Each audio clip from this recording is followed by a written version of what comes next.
And in the beginning, I was horrible at follow up and keeping track of projects and just being organized in general. And then, when Linda joined us, that all had to stop. Everybody, there's folders upon folders.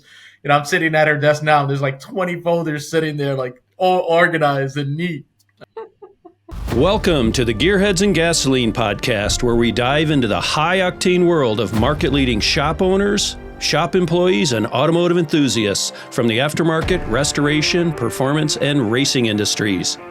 So strap in as we take you on an awesome journey with our guests as they share their real-life stories, lessons learned, business advice, and unfiltered insights to help you beat the school of hard knocks. Gearheads and Gasoline, fueling your success.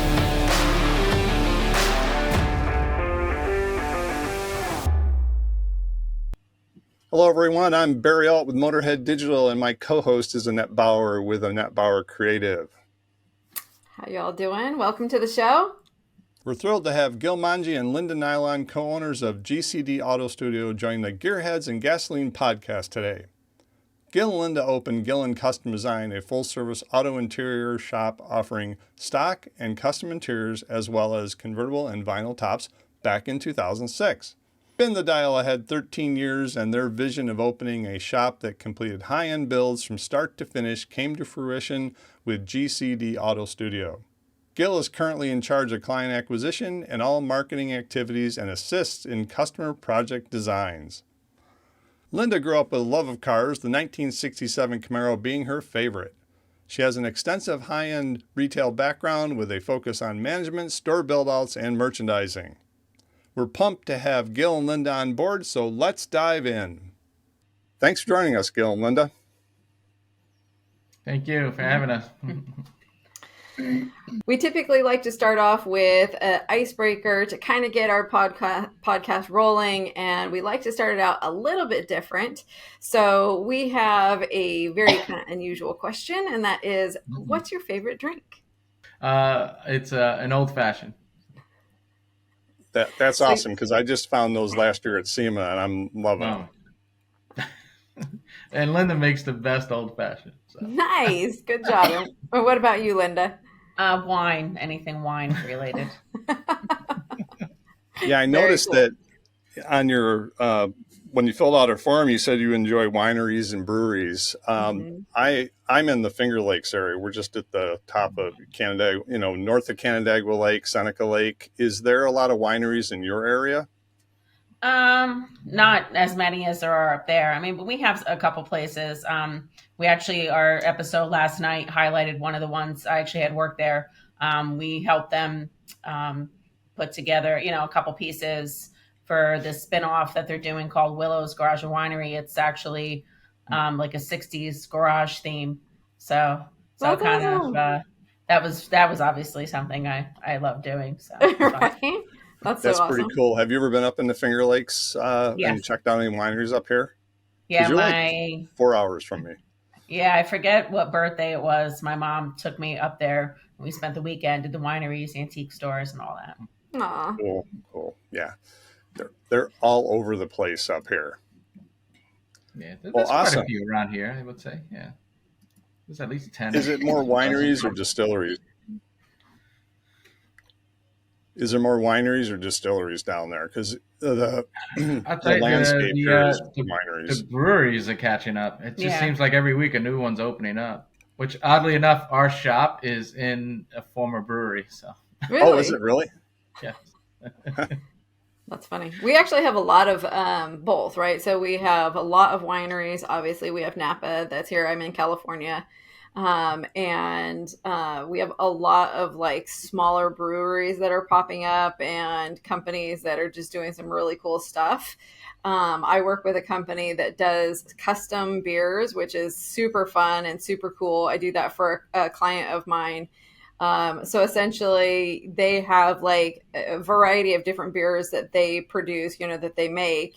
And you can customize the labeling on the beer can.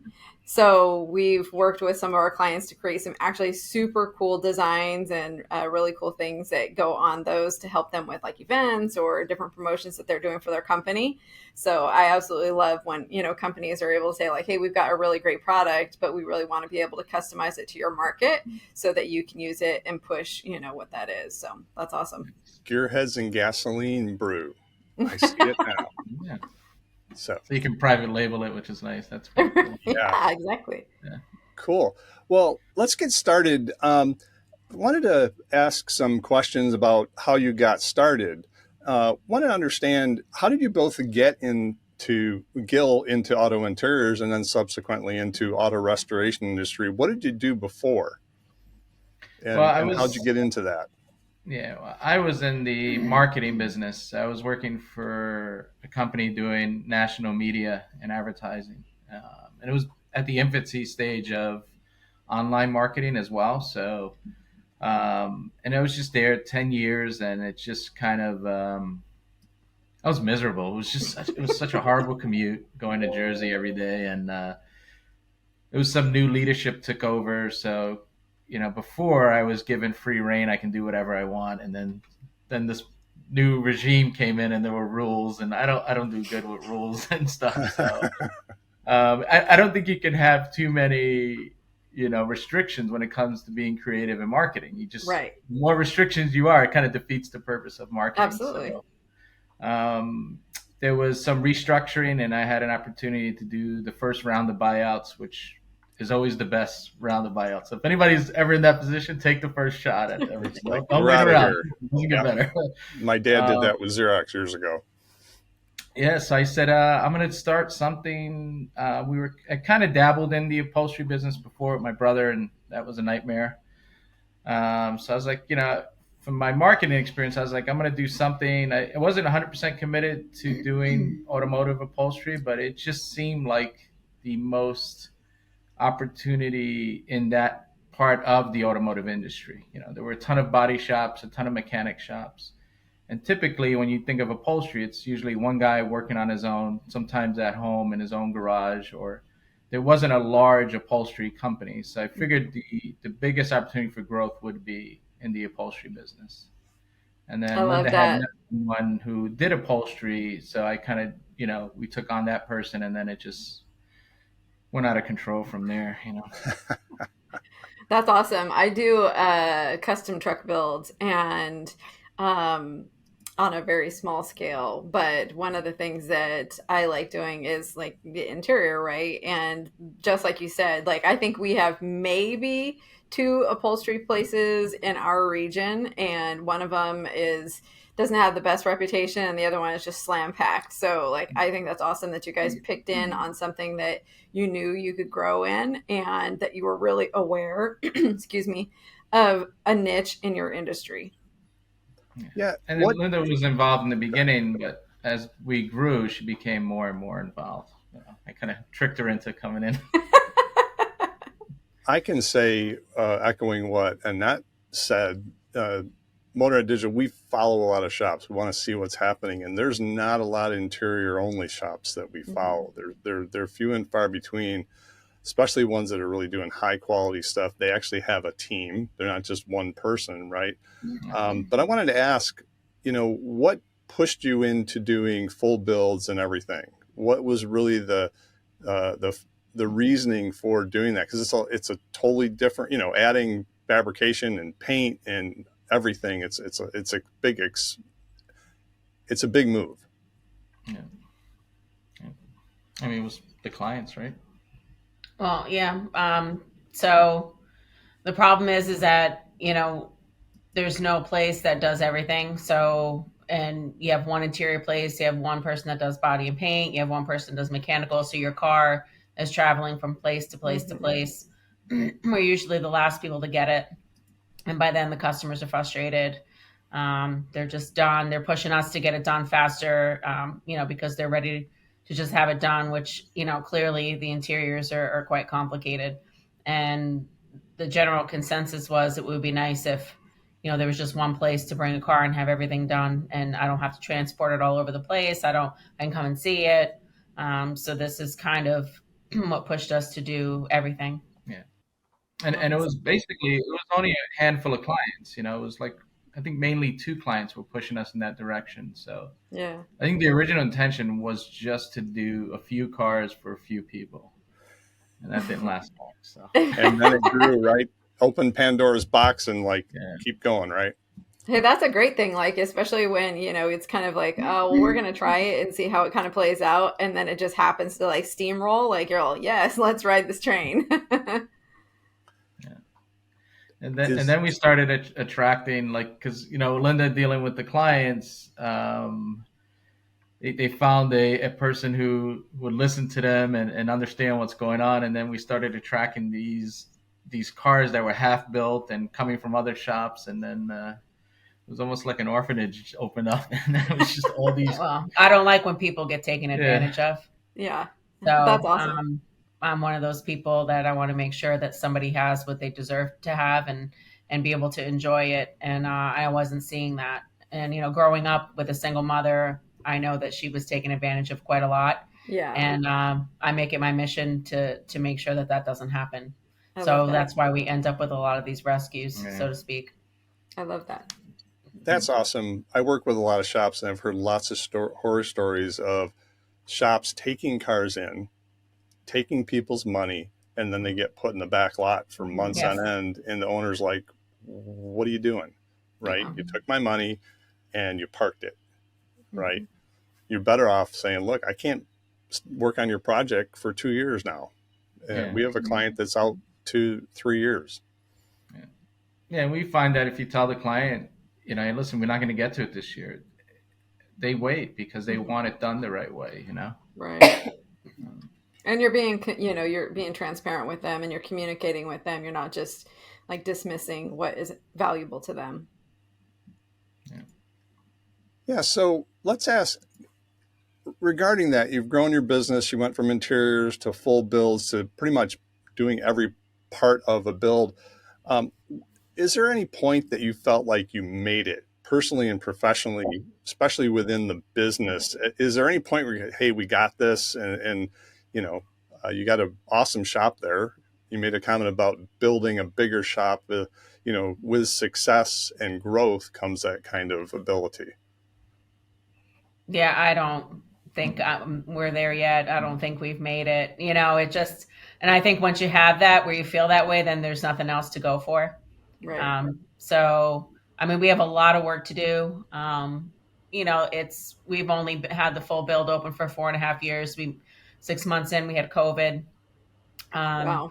we're still adding to the team. We are booked out until April of next year. But you can't get comfortable and you can't say, it just doesn't work that way. And life has a way of throwing curveballs at you. So, I think when I can say we've made it when we retire. There you go. I think for me, the target keeps moving, right? So in my head, when I started the interior thing, I was like, oh, if I can win this award, we did something. But then you get there and you're like, all right, well, now that we did that, I need to do this and I need to do this. I think we're both driven by success, so we're always pushing the envelope, so to keep moving forward. So I don't want to feel like I've made it at any point. So. Nice. Yeah, and that was a trick question. I like your answer to that because you get complacent, right? But you did say success. You won awards and things like that. What is the one thing that you feel contributed most to your current success? For me, it's our team. It's our team 100%. I always say my job is to get the cars in the shop. Their job is to get the cars out of the shop. Right. And until they get out of the shop, they don't count. It's got to go to shows. It's got to go to magazine covers, and the customers have to get their cars. So it's 100%. It's the team. I love it. Yep. There's no I in team, right? So with the Power Tube TV show that you're doing on, you're recording today, I understand. Yes. How has that affected your business? How has it helped your business? Has it made it more crazy every day? I don't think it's not an everyday thing, because the beauty of it is we control production. So we determine our film dates, we determine what's being filmed, the interview schedules, and the kind of the storylines of the episodes. Nice. I will say it's starting to make a difference because we're finding that our existing clients are watching and making comments and texting and saying stuff.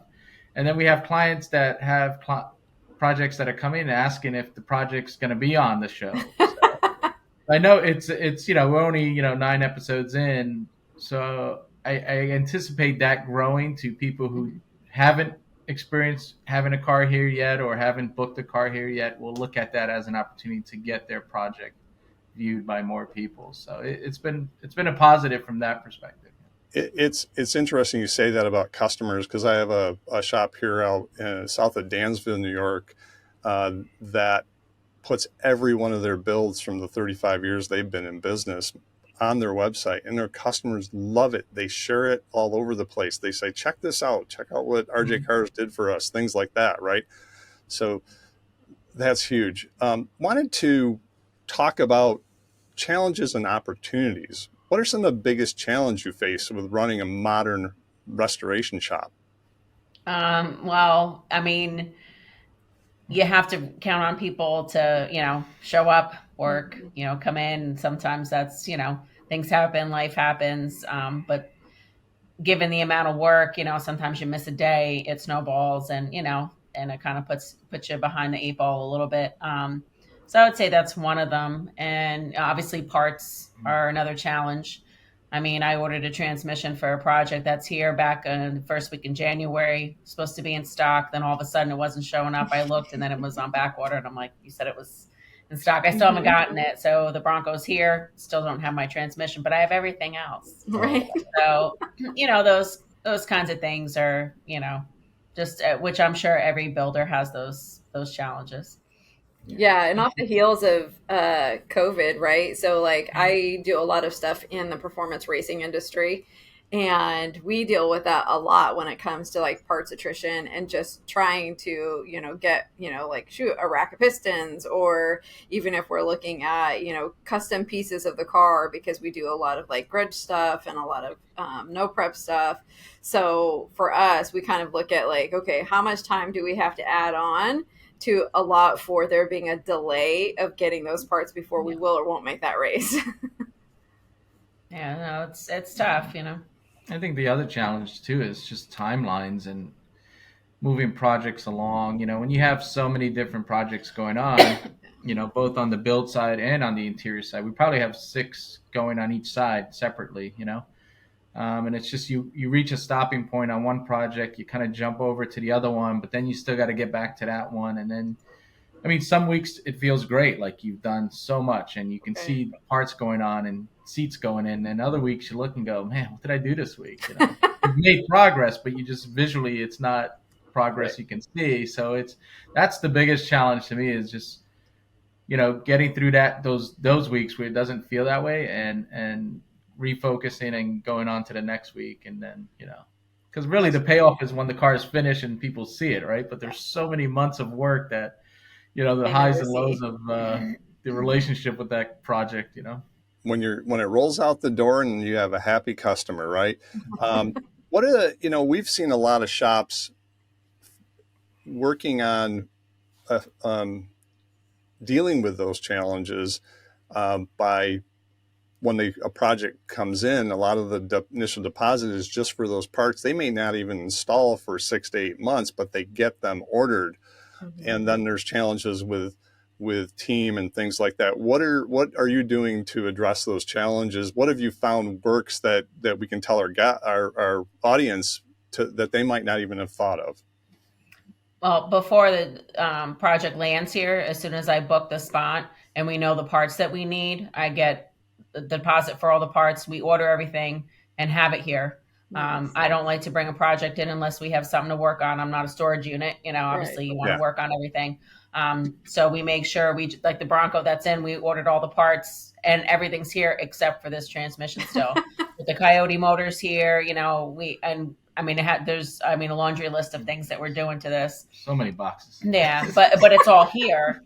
And that's the point. You drop it off and we start it. And that's how we get things out the door, rather than just things just stacking up here. And I have OCD. I like things neat, clean. I don't like stuff in the way.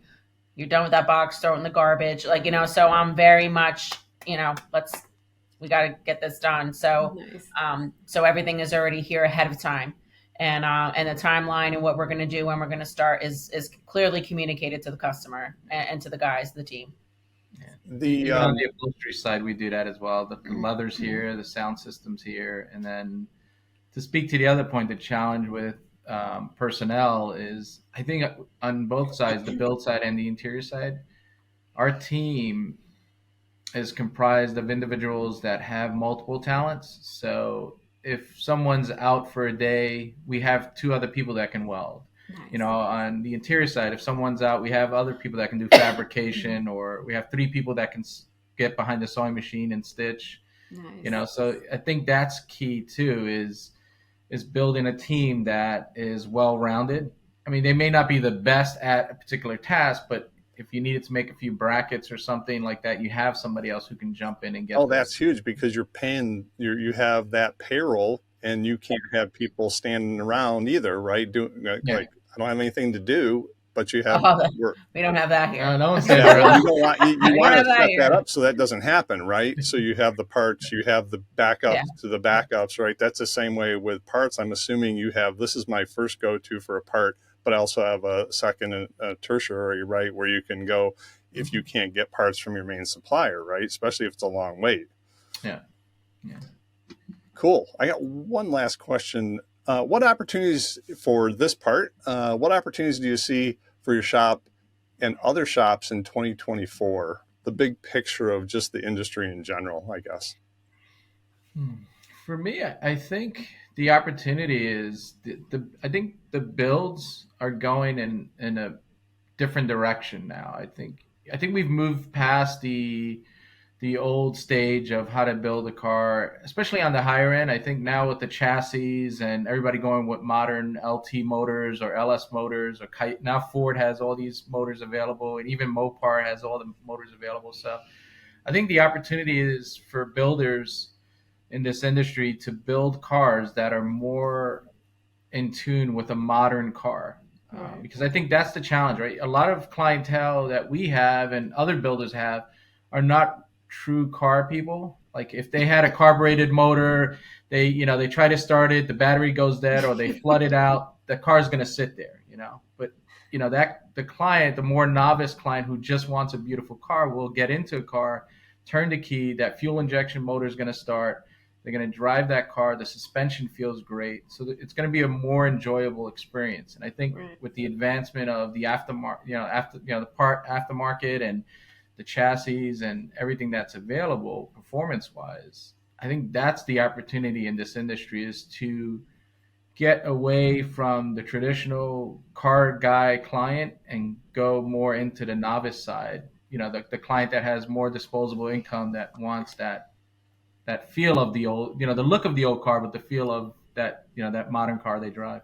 Right. It's interesting you say that, because I'm on the ARMO Select Committee for the restoration side, like the full restorations, right? Not chassis or LT engines. And we're seeing more and more of, not a lot of builders doing that. There's still, if you go to McCacken, every car there is a full, looks like it came out of the factory, but there's so much need and desire for a car that performs, that's fun to drive, that's easy to maintain, that starts up every time, right? Today's podcast is sponsored by Motorhead Digital. At Motorhead Digital, we are digital marketing experts for your automotive aftermarket, restoration, performance, race, and restyling shop. We help you supercharge your shop's website, social media, and entire online presence to attract those badass customers you're looking for. Cool. Well, we'd like to have you share some business advice of how you market Gillen Custom Interiors and what you've learned from the Marketing School of Hard Knocks. With all the marketing channels available to shops, get in front of prospects, how do you what are the ones that work best for you? What is your thoughts on that? Because there's, it's digital space these days, but there's always also print and your TV show. So you have TV. What's working for you? What's your thoughts on all that? Well, the marketing perspective is, I mean, it is so many different things. And I will share one story with the simplest piece of marketing we did years ago. We put these little folders together when we were just doing interiors, and we mailed them out to shops within the tri-state area. Now, one shop, in particular responded out in Pennsylvania, and 15, 16 years later, we're still doing full interiors for them. So Oh, that's awesome. it was a $3 mailer, and it was a brochure. It had some flyers in it. It had an introduction letter. It was just basically a shot in the dark. Here, let's introduce ourselves, That is awesome. And it was probably the most successful marketing campaign we've done here, And cheapest. and return, on investment. I mean, it's still going, but I think marketing today it's social media. Yeah. I mean, it's the biggest reach. It's the most dynamic content you can present, and the audience is so broad. And you can upload different videos, whether it's an interior video, whether it's a funny video, a full build video. Something's going to strike someone's attention, keyword or something like that. And once you have the audience and you build the followers, now you're just presenting each week to that, daily even. We upload every day. We make sure we have relevant content. I think that's the second key thing is you have to make sure you're putting up content every day because you want to keep the audience engaged. Yeah, keep it consistent. That's what we tell all our customers, consistent. And our guest the other day said content is king, but context is God. Yeah. That is, explaining what you're seeing, why you're doing it, right? Yeah, and we try to balance educational, like how-to stuff and what we're doing, and entertainment. And we just reached 82,000 on Instagram, so I think they're liking the stuff, and the numbers are good. Because you could always see the plays and the followers, so it's very successful in that part. But and then you put up a video that's the silliest video in the world, and all of a sudden it's the crazy. most popular. So. Yeah, sometimes when you have like the best laid plan, right? Like your intentions are like, this is going to be really cool. We're going to show them because it's something that you find as either being really valuable or important in your process. And you're like, man, that just didn't get what I thought it was going to get, right? But then you put up, like you're saying, something that's funny. You're just kind of something that's happening around the shop and it just goes crazy. And you're like, what? Yeah, listen, I put up a video like it was 4th of July. It was so beautifully done, slow moving camera. We had the dollies, and right, remember that video was just so perfect. I was like, I'm gonna win an Emmy for this one. This is it. This is my moment here. And it fell so flat. And then Linda puts up a video of one of the guys in a unicorn outfit for Halloween running around, and it's like, because that's entertaining. All right, so I'm the silly one. I love that. Silliest stuff goes viral, right? You don't I'm ever submitting this thing to film festivals, and she's on, viral here. The crazy part is that I find with a lot of my clients is that a lot of the times that, yes, it is important for you to show and capture what you do, where your expertise is, because that puts you in a position within your market, right? But one of the things that I have found across all clients, it doesn't even matter what the industry is that one thing audience loves seeing is that the people that work there, the people that make it what it is, the culture that you've built, that your shop, your company is having a great time, that they love what they do. They love where they work. They love what they contribute to. So there is so much to be said for the funny, silly stuff, and keep it up, Linda. You're doing a great job. Yeah, Gil, I think you can answer this question and then we'll just wait till Linda gets back. You've done a lot of marketing over the years. You're a marketing person. You understand it and you know what works. But can you share with our listeners some stuff that doesn't work? Don't waste your time with that, or that. Or, what you've learned. Everybody's had failures and learned from them, I hope. What's your thoughts on that for our listeners? I think, from a business perspective, don't race to the bottom. Don't ever allow your competitors to dictate pricing, right? So, and you'll get it in regions where, somebody will go, oh, I can do a seat kit installation, right? A cat skin kit, $9.99, and it's well, then I'll do $8.99, and it's like, don't, Right. you know, you want the quality to be the differentiator. Don't let pricing dictate, Right. your strategy. So that's key too, because you just when you start getting into those things, there's only one place to go, which is lower and lower, and it's not going to bring you the client you want. Right. Yeah. And Um, there's like so much to be said about like if somebody comes to you and kind of lowballs you, that it's okay to say, like, look, we're not the shop for you, and understand and recognize who your ideal client is, or even the client that you're willing to negotiate with. Because there's a lot of companies out there that do exactly what you said. They're like, man, I'm really desperate for the business. So yeah, sure, I'll do it. But it's only going to be this one time. And it never ends up being just that one time. Yeah, and for me, it's like Linda cringes sometimes because I mean, I have a certain way of dealing with certain things. So, I have a client come in and they go, they'll ask for a price, and I'm like, well, it's going to be 1250 to do this install, and they'll go, can you do any better? And I'll go 1400, and they look at you and you're like, oh, you mean better for you? No, I can't. So and it's like I don't know. It's one of those things where it's funny how in this industry people do that. But Right. if you go to like the doctor's office or you go to purchase You something, don't get to negotiate. no, but it's weird. Like it's that dynamic of, what if I pay cash or what if I do this? And I'm like, it's still the Yeah, same price. I you don't know don't what to think. do. Yeah, you don't think about that when you go to the Yeah. doctors or the dentist or whatever and other things.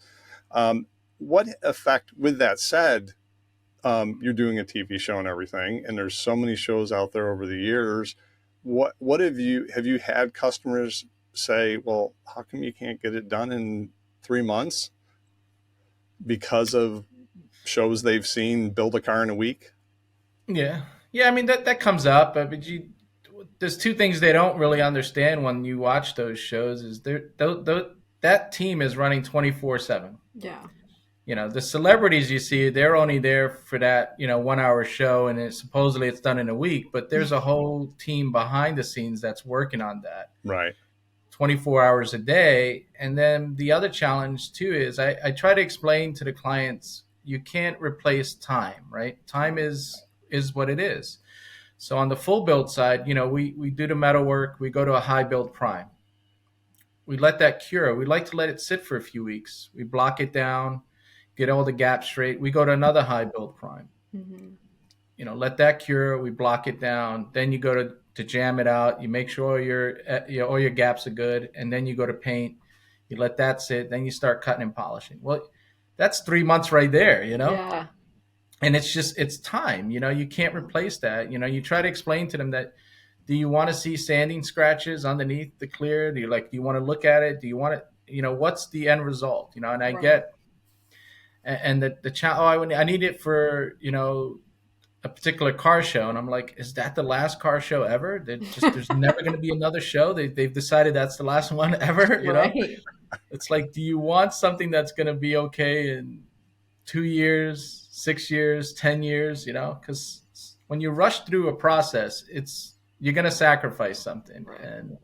And those 1 week builds and those 1 month builds, I mean, they're making the show circuit and they're sitting out in the hot sun. I'd love to see that car, and Oh after man. it's outside for a few weeks, and people are looking at it. What does it look like then? Right. Yeah. My my mom used to have this thing in the kitchen that says, "The hurrier you go, the behinder you get."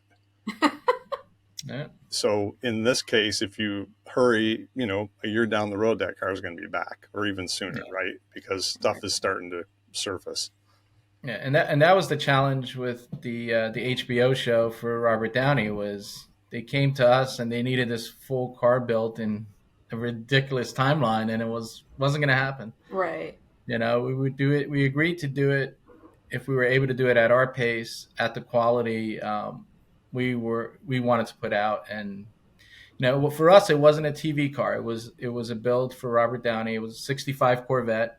It was going to be done in a matte finish, so the paint had to be flawless because you can't cut Right. and polish it. It's and we went through that build. step by step. And, I'm sure it frustrated everybody in production, but, for we had a full shop of clientele. So for me, it wasn't about getting the show out there to get more clients. It was about getting the project done the right way. And Right. Right. And with you have a the project. reputation to uphold, right? Yeah, because I always tell people, no one's going to be sitting there at the show explaining to people, well, they only had 2 weeks to do it. Well, Right. they only paid this much to get it done. So those things, Right. no one explains those things. All they see is your name and then the vehicle. That's it.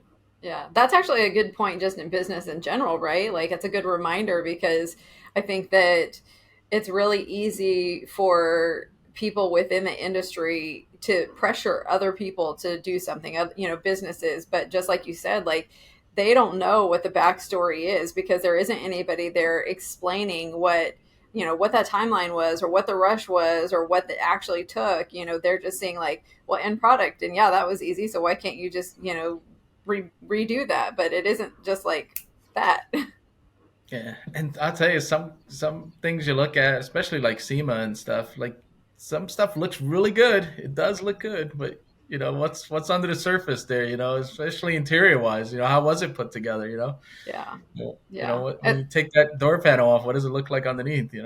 Yeah, we have we have a saying in the racing industry. So like it looks, not calling out NHRA because I love them as a series, but and who they are within the industry. But any one of those like cars that you see, you're like, yeah, it looks great. Like NHRA far away, like it looks fantastic. But it's closer that you get, the more questionable it can be sometimes. Yeah. So, Gil, let's talk about youth engagement. And wanted to ask you, with all the positions to fill in shops, from fabricators to painters to electrical techs, other positions, what are you doing to support the youth engagement? You had told us on a phone call that you're doing some stuff with that, and in regards to education and also even interns and things like that. What's your thoughts on that? Yeah. Well, I think we just a couple of weeks ago, I did an event down in Passaic, New Jersey. There was a career week, so we went down there to present. It was supposed to be like one or two presentations. We wound up doing five because they just kept bringing in audiences into the auditorium. Um, I think the key thing, they have an automotive program, so that helps, and you also have BOCES program here in Orange County, so you can reach out to individuals like that. But I think the challenge is, um, I don't think we're looking the right way as an industry. Because you think about it, right? Because growing up, it was about muscle cars, and we would go to car shows, and then you'd have this younger generation showing up with a Honda Civic or a Toyota Corolla, and we'd look at them and go, "Oh, those import cars. Those guys don't know what they're doing." Rice But burners. yeah, you Yeah. dismiss that audience, right? And now Yeah. you're looking and go, they're car people. They are car people. There's just different cars. Correct. And I think this generation, they're car people still. We're just seeing it differently. It's more technology driven. It's more design driven. And as an industry, we're changing, right? There's more of a need for CAD design and 3D printing and CNC machine work.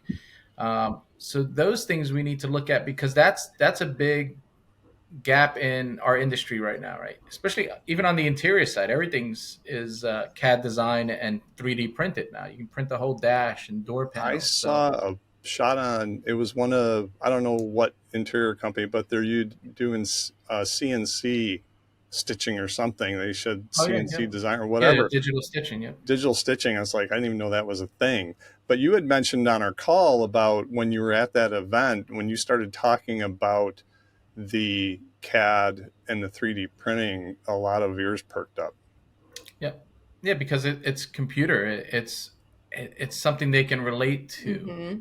And I think once you get that conversation started, even just to get that engagement going, then you have them, the attention, and then you can open their eyes to the other aspects of the automotive industry, right? Because I mean, pretty much people think of cars, oh, I'm going to just be turning wrenches, doing oil changes and brakes and things like that, and it's really we have to look at bigger audiences, tailor our message to the audience, right? because I think that's the challenge too, as shop owners and business owners. We go out there and we tell our story and we recruit a certain way, but you have to read the audience and know exactly what piques their interest, and Right. then take that part and figure out how that fits into our industry and deliver that message back to them. It's work, but that's what we need to do is change the way we're delivering our message to the audience. Yeah, and Cool. be more open to like what you're saying is that, there's everybody who is doing automotive, regardless if it's exactly the way that you do it or not, they're still within the automotive space, which helps our space grow, right? So understanding and respecting what they're bringing to the table and what their perspective is, and definitely taking into consideration that like some of the younger generation are really going towards that CAD stuff. They are going more towards the digital stuff, which does play a role in what we do, regardless of how old it is or what that is. So I think that you made a really good point. And it's also the electronics of it, right? Yeah. Tuning a car and all these new computers now and using more modern drivetrains, that's key. Yeah. And I think that the other key part is recognizing an individual's talent may not necessarily be the exact thing you're looking for. So, right, when I go out and at that high school or other events, I'm looking for individuals who are looking for an opportunity, individuals that show initiative, individuals that are responsible, respectful, and have a hard, have great work ethic, and Hmm. who are going to work hard. I mean, you can teach skill sets, right? Hmm. Especially you want them at that younger age to be able to teach them the things you need to teach them the way you want it done versus getting somebody later in life that has a certain way to do things. But I think you gotta, as a recruiter and as a business owner, recognize the other aspects of an individual, more importantly than do they know how to change spark plugs. Well, Right. we can teach them how to do that, but do they show up on to work on time every day? Do they work hard? Are they dressed appropriately? Do they have a good attitude? Have a good attitude and Yeah. want to learn more. So I think if we kind of, again, it's tough as a business owner because you're so focused on running your business, but the reality is you have to be a marketing person, a recruiter, you have to be a financial person, you do the work. There's so many different responsibilities.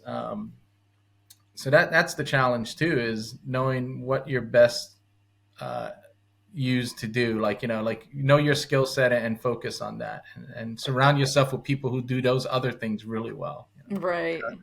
Today's podcast is sponsored by Annette Bauer Creative. At Annette Bauer Creative, we understand the power of visual storytelling in transforming brands and driving growth, from capturing the essence of your products and services to showcasing the unique solutions they offer. Our professional imagery and reels help bring your brand to life.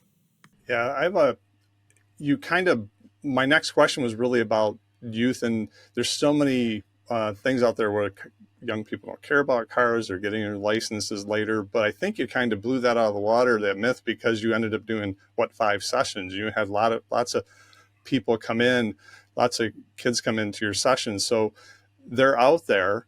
The other thought I had is, what's your thought about interns and spending the time with a student or a younger person that's actually out of school, but they have all those values and good work ethic, about taking the time to bring them in and teach them, even if they start pushing a broom. Yeah, and that's we did the event in Passaic. That same night, one of the students emailed me, you know, and then a week later during spring break last week, he showed up and he spent a day here. So Nice. that person showed initiative. He found Yeah. his way up here an hour away, and he spent the whole day learning each person's job, trying to figure out where he would fit in. He loved body work and the final assembly of stuff. So that was Oh, kind that's of cool. a That's learning awesome though. opportunity. But as far as interns, I think it's important. You have to make yourself available. Yeah. And I think there's different reasons why. I mean, obviously, from a business perspective, you want to be able to recruit and get new people in your business to keep growing the business. But I think from a social perspective or an ethical perspective, because we find ourselves going to events that are more in low income areas or areas of opportunity. So for me personally, growing up in the South Bronx, being Puerto Rican, I feel an obligation to make sure that I'm present. I'm taking the time to meet with individuals and give them the same opportunity that I had. Because my mom always said, she would always tell me, opportunity is equal. Everybody has the same exact opportunity. The results are going to be based on how hard you work and Yeah, what what you you put do with into it. it.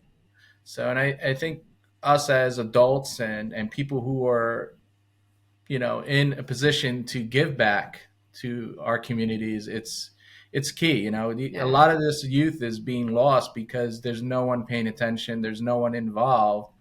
And I think it's a necessity. And I wish more people did it, and got more involved and engaged with the youth. Well, Yeah, we have a lot on our side. So, like when I was in school, right? Like I had shop, I had, like all those different types of extracurricular learning opportunities through school. But a lot of times they, especially here in California, they've removed that from our curriculum now. And so that isn't even something that's part of it. So when you talk about like that, those trainings that you did and teaching all those different classes, is that those kids are showing you like, hey, that's something that we really miss and that we really want to be a part of, but we just don't have an outlet for it. Like we have no way of knowing how or where to get involved in it. So I think it is absolutely phenomenal that you not only went out on that limb and did that, but then that gentleman took that initiative to say like, hey, I want to learn and apply himself, because just like you said, what your mom said, like you can have the opportunity, but if you don't apply it, you don't do something with it, it's nothing. Yeah. yeah, we have BOCES up here too, Wayne Tech College, and our local car club that we're involved in. And we actually, all the money proceeds from that car show went to that body shop, and we went over and visited with them. And so we're really keen on and supporting the youth and youth engagement. And I love what you're doing there. So Very cool. Very Hmm. cool.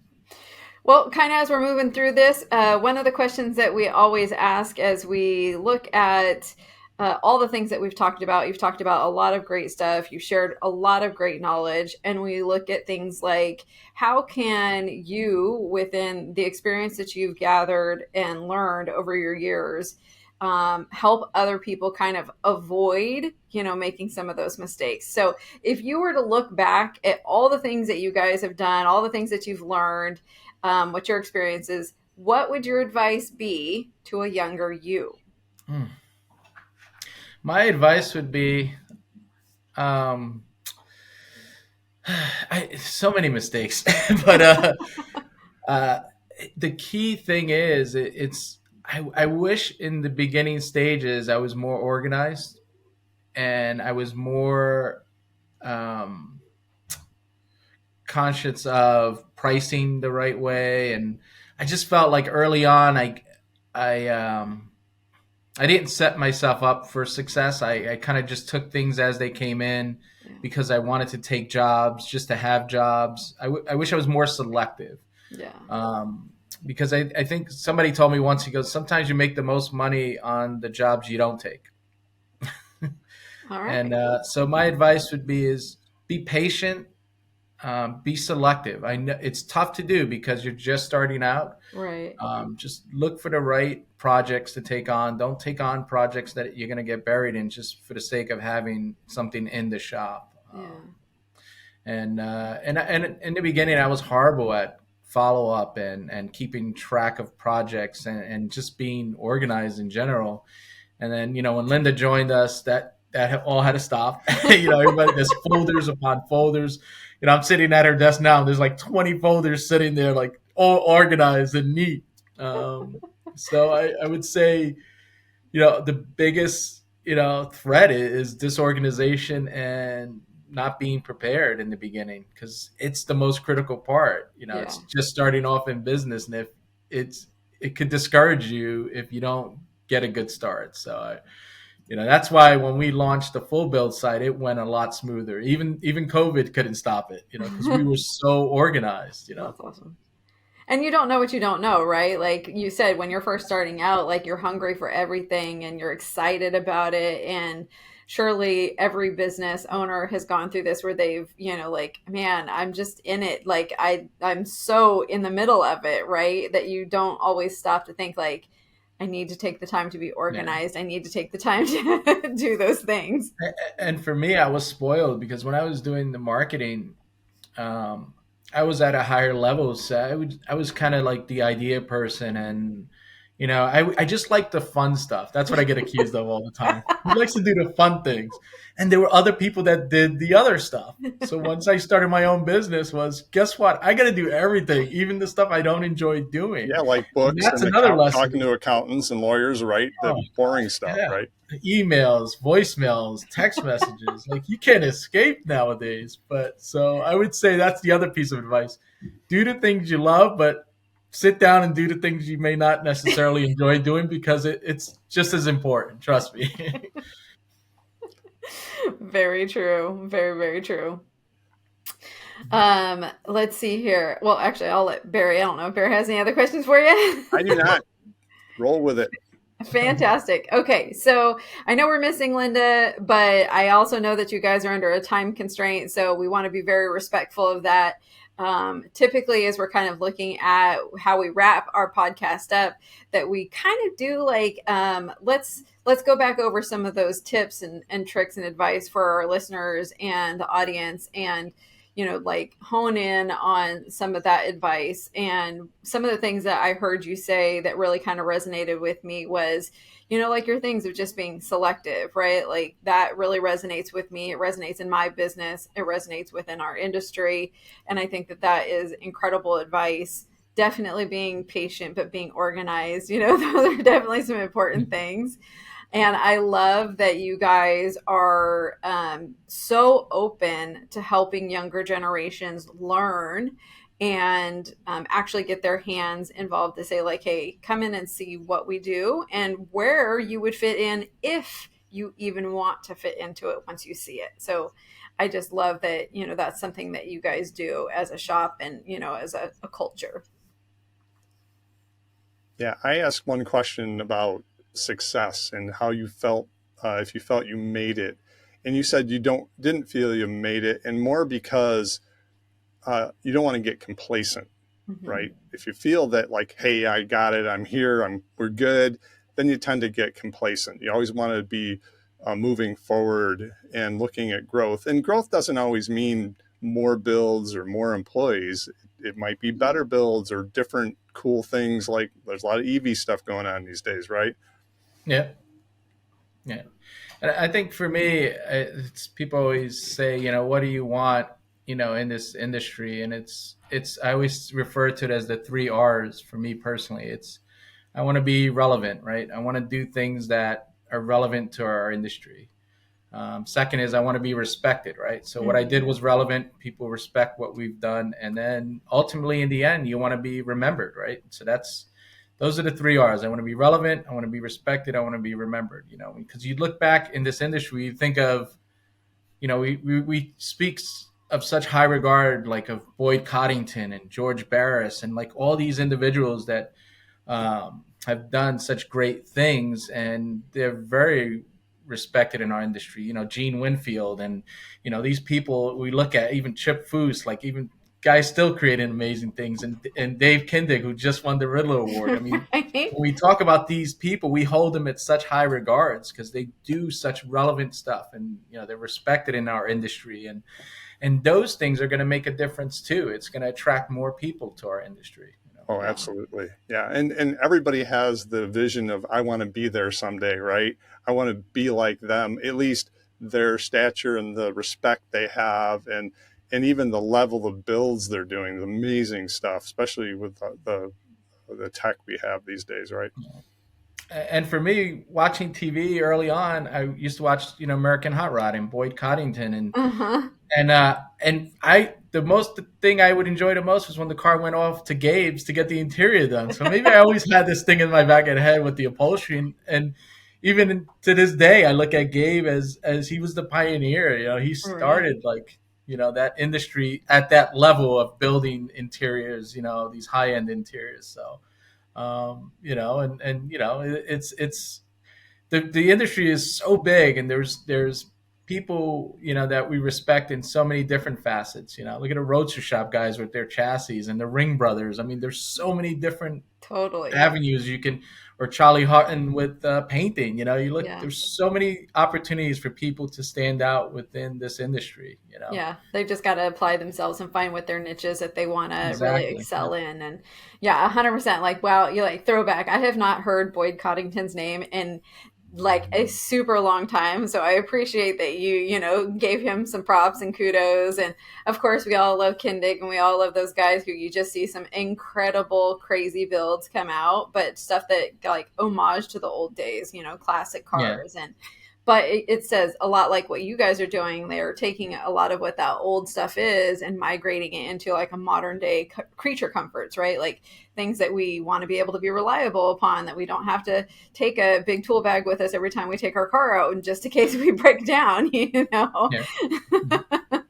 Yeah, and when you say all that and mention all those people, I think about the youth engagement. One of our goals here is to educate the younger generation to say there's a lot of cool jobs out there. It's not just Yeah. changing tires and changing oil and stuff like that Right. in a service or a dealership environment. There's a ton of shops out there and a ton of cool jobs, whether it's, you know, fabrication, body work, upholstery, or even in marketing, right? Yeah. There's Yeah. lots of cool, just educating the students. Yeah. Absolutely. All right, Gil. So, what we're going to do next is a speed round. So, Oh, don't put too much thought into it. We actually don't okay. want you to. Just list off what comes top of mind and we'll roll Okay. with it. It's dangerous for me, but go ahead. Really? All right. So, first one is, what's your favorite race driver or team, hot rod, muscle car, or truck? Gives you options. John Force. Nice. Okay. Favorite tool in your toolbox? Tape measure. Measure twice, cut once. Exactly. All right. Do you have a favorite event, car show, or even a racetrack? Syracuse Nationals every year. Nice. I love that. We'll be there. And Oh, awesome. and what is the best advice you've ever received and from whom? It was my mom, you know. We grew up again in public housing. She was on welfare, and it was a tough life. And Mhm. I was you know, a very active teenager. And at 15, she sat me down and said, you know, you're going to have a choice here. She goes, you can be part of the solution, and if you are, you're welcome to stay here, or you can be part of the problem. And if that's the case, I'll give you a few bucks. You can take your stuff and find somewhere else to be. So, and Tough it was the love. best thing I needed at that time, and it still resonates, because every day in life you can choose to be part of a solution. You can be choose to be part of a problem. Every situation. Wow, that's I awesome. absolutely love that. Absolutely love that. And I think that if more parents took that approach these days, we would definitely see a shift in what we're seeing happening in society. Like you said, I think that there's just a lot of people who really aren't involved in youth, and therefore you've got like this entire generation that is just kind of floundering, right? Like they don't have direction, they don't know where to go, they don't know, you know, like where to apply that energy. So your mom is spot on to say, like, you're either going to come to the table and you're going to help and be part of the solution, or if you're going to choose to be part of the problem, go do it somewhere else. Yeah. And it's a sad thing, because we go out to dinner and you see families sitting there and they're all on their cell phones. And Oh it's my just like, gosh, right? God, just your kids right there. Just talk to them. Like, have a conversation, you know? Me and my husband see that every single time that we go out, and like we make comment about it every single time too, because we'll look at a table and literally every single person at the table is so buried in their phone, no conversation, no nothing, and it's just crazy to us. Cool. Well, I think that's it for today's episode. Awesome. Thanks for tuning in, and thank you, Gil and Linda, for joining us. Gil, remind our listeners where they can find you, connect, purchase, ask for support, get in contact with you. Where can they find you? Well, the easiest way to get in touch with us is at gcdautostudio.com. But also, we want to remind people every Wednesday night, starting at 8 o'clock on PowerTube TV, they can see Married to the Rides, our show. We start off at 8 with the previous week's episode, and then 8:30 immediately following, we have a new episode every week. So That's awesome. I love it. And then you said you guys do social media, right? So where can we find you on social media? yep, on social media, you can find us on Instagram as Gillen Interiors or GCD Auto Studio, and we have Facebook, and we're not too active on TikTok because it just doesn't seem to be the right audience. But definitely Instagram, we're big on that. So. Nice. I love it. Well, we've actually had an incredible time with you guys, and thank you again for your patience and some of our technical issues as we were kind of getting started this morning. But again, I think that what you guys are doing in your community and within your shop is awesome. So keep it up. And I can't wait to follow along and just see what your guys' progress is. And I will definitely be tuning in to watch your show. Awesome. I appreciate it. Absolutely. So Gearheads and Gasoline, fueling your success. We can't wait for this to air and for everybody to be able to listen in on all the great things that GCD is doing.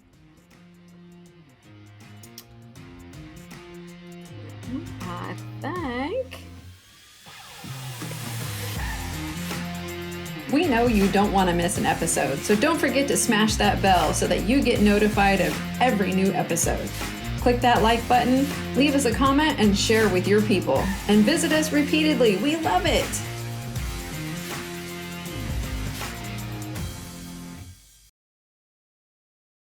Like this show? Want more? Then head to WatchPTTV.com, the new 100% free PowerTube TV streaming network. Home of the best classic and new motorsports racing and build shows on the web.